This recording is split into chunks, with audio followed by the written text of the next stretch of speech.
Good morning, everyone. Welcome to the 2024 International Federation of Horse Racing Authorities Annual Conference. Today, we are discussing, understanding, and learning more about a subject that is integral to our sport's standing amongst other sports and, of course, in the wider world. We'll hear from speakers from around the world, and you will have the opportunity to pose questions and discuss the key points surrounding racing integrity. But first of all, it is my pleasure to introduce the IFHA Chair, Winfried Engelbrett Breskes, to welcome members and key stakeholders.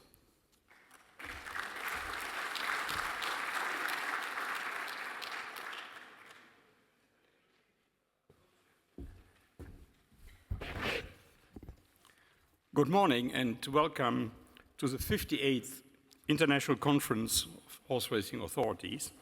And it's wonderful to be back in Paris again, and especially in a way at this iconic racecourse of Saint-Cloud. The International Conference has provided a platform for all of us to live and breathe racing every day, to come together and discuss industry challenges, industry opportunities, as well as essential threats. Our sport's long-term success is determined by obviously people fixing the catering. Our sport's long-term success depends on the key challenge we have to manage, which is integrity, and how we are able to manage these threats. We see that we face, as many sports, significant issues on multiple fronts. And we from the International Horse Racing Federation, as well as the Asian Racing Federation, have stepped back and say what are the key strategic focus areas, which we discussed this morning in the IFHA. And we had the Asian Racing Federation, where we looked in depth into the key industry challenges. We identified 9 key major industry challenges we as a sport are facing and have to address. First of all, industry fragmentation.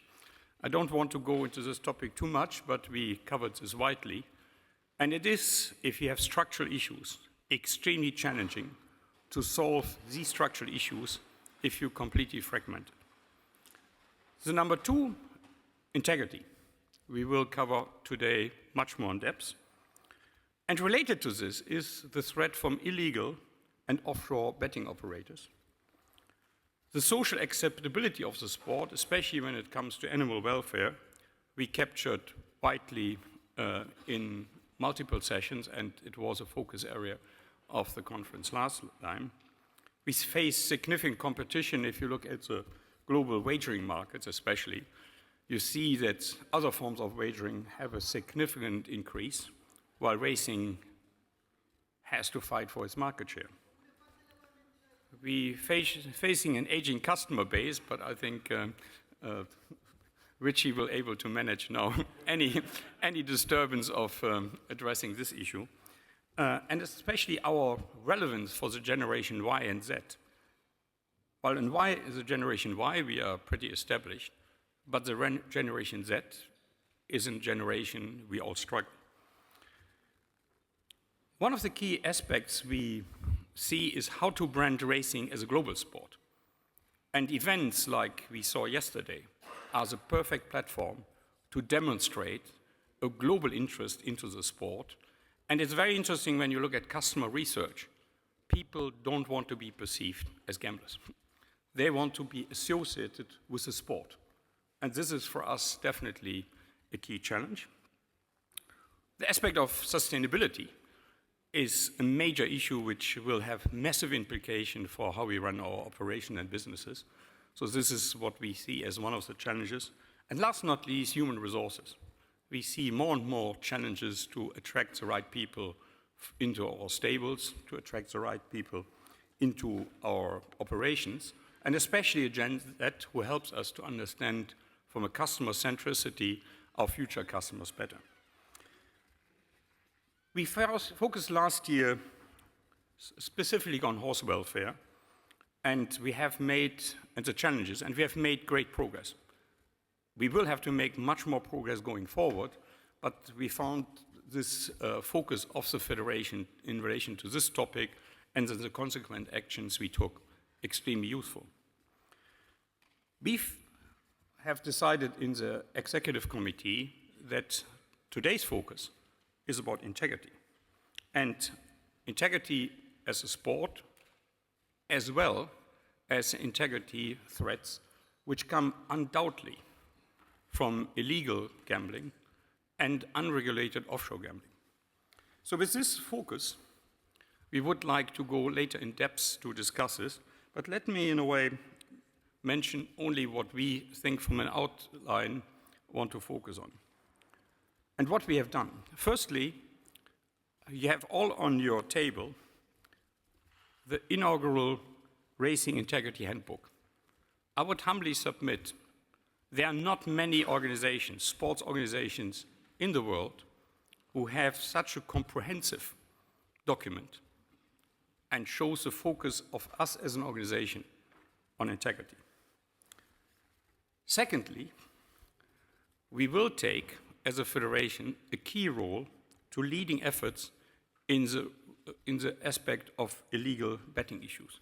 And we want to work with other sporting organizations because in the end, they face the same issue. Thirdly, and lastly, especially in the year of the Olympics, and especially in Paris, intensive focus has been on drug-free sport. And therefore, we think it is really appropriate that this is one of the key focus areas we would like to cover today. If you look at integrity itself, integrity has been always an integral part and fundamental pillar of racing. When you see the fundamental systems we have established a long time ago to ensure that horse racing is a selection process for breeding. So a lot of times people don't see the aspect that it's extremely important that the best horses run without medication which masks, first of all, certain genetic issues, or which in a way don't show who the best racehorse is for breeding. So therefore the integrity of horse racing and related to the integrity of the breed is of key importance. And the standard of integrity, a level playing field for every athlete is key. I had the pleasure to have a discussion with some of the leading aspects of the world and how they feel about if the sport is not fair and they compete on a not fair ground. And when you talk to owners, when you talk to trainers, when you talk to breeders, it is key that the focus on integrity is a must. And moreover, if you look at our public, our racing fans, if they don't have trust in the standard of integrity, we are not an attractive sport to engage with and not an attractive sport one wants to wager on. So confidence of our customer in the integrity of the sport is key. Being the world's oldest sport, horse racing had definitely a head start in relation to other sports. When I see how long it has taken a lot of other sports to embrace integrity, and especially integrity coming from threats from the illegal betting market, we have still a lead, and we should be a leader when it comes to sports, and we should share this with other sports to show our dedication and that we are sports and not only wagering. We have, in a way, as a sport, as racing as a sport, we have made many collaborative efforts and to work together to improve the integrity measures of our sport, and we will go later more in details. But as an industry, I really would like to push the issue that we are the global leader and perceived as global leader for sports when it comes to integrity. But there is, especially now, even less room for complacency. And let me outline what I see as key challenges. we have a significant rising prize money, especially the big races, millions of dollars. So therefore, the benefit of creating an advantage is huge. It is not only the prize money. When you look at the breeding value, which the major winners of major races have, it is key that we have really a level playing field and that we have to be very mindful about the increasing threat in this area. We see rapidly improving technologies and creating new ways to exploit prohibited substances and practices, and last not least, gene doping. Thirdly, the growth of the illegal and offshore betting operators enables opportunities for corruption of the sport. And this market is growing fast. Decisions by racing authorities and tribunals on integrity measures are increasingly being challenged by well-resourced participants in general courts. In delivering today's keynote, the former Chief Justice of Ireland and current Director of Irish Horse Racing Regulatory Board, Justice Frank Clark, will explore how critical important it is for the integrity of the sport that we have a very robust system, not only protect the integrity of racing, but safeguard the racing and the integrity systems in light of significant legal challenges. While racing differs slightly how we conduct this in different jurisdictions, the principles of integrity do not change anywhere. Integrity is the basis for any sport, and it's key, what I mentioned before, to have a level playing field. And this is what we as federation, what we have in the individual countries, have to ensure that we have this confidence. But it's not only a pledge. It is that you have to have systems in place, that you have to have people who are well trained in this field to execute what your vision is. And this is why I think the handbook is, for example, a wonderful instrument to systematically train people how we want to measure integrity. We see the increasing globalization, and we see that maybe an integrity problem in one country will impact the whole sport. So this is not only that the top nations embraces, that we have integrity integrated in every jurisdiction who conduct race meetings. I highly recommend to, we have this as hard copy, you can have this differently on the net too, but I think I highly recommend to study this integrity book, which I personally think we as Federation should be proud of that we have produced it. And it's covering all areas of horse racing. The handbook is the first of its kind and indeed most comprehensive to address the issues. It's the aim of the Federation that this handbook is used as a primary reference for racing administrators, regulators, and others involved in racing to understand how integrity works as the basis of our sport.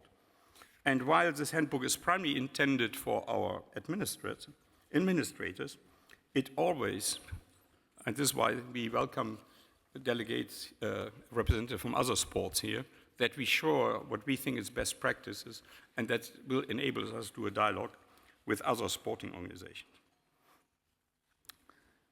The handbook is produced by a collective effort of over 25 racing regulators with intensive expertise in integrity. And it is really a work of the Federation from around the world. We have vast experience who have put their knowledge and their experience into this handbook. And it goes from establishing systems, how to investigating misconduct, and prosecution of perpetrators. We are lucky to be hearing from a few of them today, with two focusing on major racing integrity-related cases from a range of jurisdictions.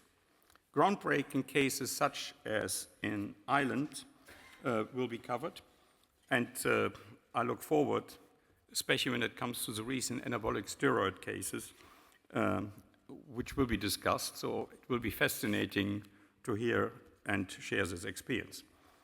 Turning now to the growth of the illegal betting and offshore operators, which rapidly threatening our integrity.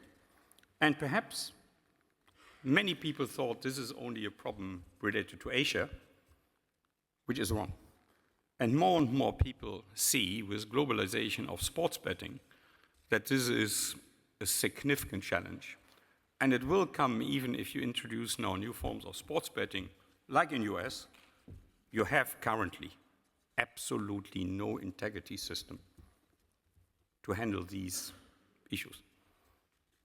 This is a playing field for people who definitely can significantly influence sports. And if you look at the dimension, we discussed this in the ARC in Sapporo, the illegal betting market is growing. In 2022, so I think this is even an old figure, the United States Office on Drugs and Crime estimated that the illegal betting involves as much as US dollars 1.7 trillion.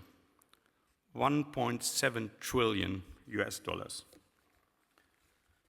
Most worrying is that these markets grow much faster than the regulated and legal markets. This is because, among other things, illegal betting is not restricted by any limitations comes to product offering, comes to advertising, taxation, price, or anti-money laundering measures. Unfortunately, many politicians and government regulators lack any understanding of the complexity of this issue. They're focusing instead, because they think there are problem gambling behaviors, they're focusing exclusively on the legal market. In many cases, this leads to a significant overregulation of the legal market, particularly when it comes to excessively onerous betting duties. This actually has exact opposite effect. Regulators want to achieve and inadvertently drive even more customers to illegal markets and operators, which offering better prices, offering credit due to the fact that they have zero tax. Key threats to the integrity of racing, such as race or in sports match fixing, insider information, market manipulation, money laundering, exist even in legal markets. But the extent how the illegal market works is a completely different dimension. And the complete lack of oversight of unlicensed operators, the lack of formal or informal collaboration of arrangements in relation to developments in betting markets with racing organizations, to see certain trends which are, when you apply pattern analysis, you would see there are really significant risks that the sport is corrupted. They don't happen. And this heightens even more the risk of racing integrity. Legal betting operators in general share information and resources to identify, investigate, and mitigate these threats to the sports integrity, alerting racing authorities about illegal betting patterns. Some of our racing jurisdictions, like Japan or Hong Kong, who have a completely integrated system, can integrate these measures in our system itself, but many other organizers need the collaboration of the wagering operator. And when one looks at the lack of any robust licensing requirements in a lot of countries to get a wagering license, one example is one country, it costs you $24,000 if you want to have a betting license in 48 hours. If you double the price, you get it in 24 hours. These are where massive amount of money is consolidated, and which in a way is really the threat we would like to address. There is no background check. There is no responsible gambling policy. There is no money laundering policy. And at the other end, we as regulated operators face massive challenge in overregulation.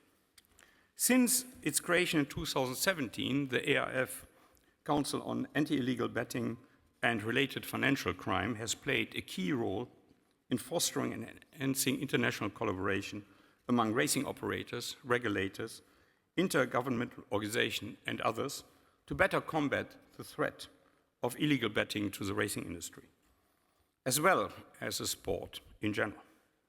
Recognized by the international significant bodies such as Interpol, the United Nations on Drugs and Crime, the Council of European McConnell Convention, we have been recognized as a true global leader, thought leader in this space. And the Council work and its reach has become increasingly global. This is why the Council is moving now under the IFHA umbrella. Importantly, we see the transition of the Council from the AIF to the International Federation as a key step in seeking further ways how we can educate governments and how we can help our members to educate governments, because this is not something we can do as federation. We can do this only in strong collaboration and advice from our members. We feel that it is a unique opportunity we have to really educate policymakers, gambling regulators, and other stakeholders that illegal betting is a major threat to the sports and to racing's integrity. We will hear from Martin Pubrick, Chair of the Council, in session 3 today, who will discuss the history, developments, and future strategic goals of the Council as a global think tank for racing in support of the integrity objectives of our sport. Clearly, integrity is an issue not limited to racing, with recent new scandals that have impacted other sports globally, reinforcing this point. These include match fixing, spot fixing in professional leagues, Italy, Hong Kong, Australia, investigation resulting in the lifetime ban for players for their roles in illegal betting in the NBA and major basketball leagues, and high-profile cases in tennis and in swimming. In this regard, session 4 will focus on how other major sports are tackling integrity threats on their own. Featuring a lineup of integrity leaders from tennis, athletics, and the Court of Arbitration for Sport, these perspectives from outside of racing are sure to stimulate new ideas how we can further ensure the integrity of the sport. In closing, I would like to express the Federation's great appreciation to the Japan Racing Association for their significant support and continued support to provide resources to have a conference of this quality and related social events. We are most grateful. Thank you, Gurusta.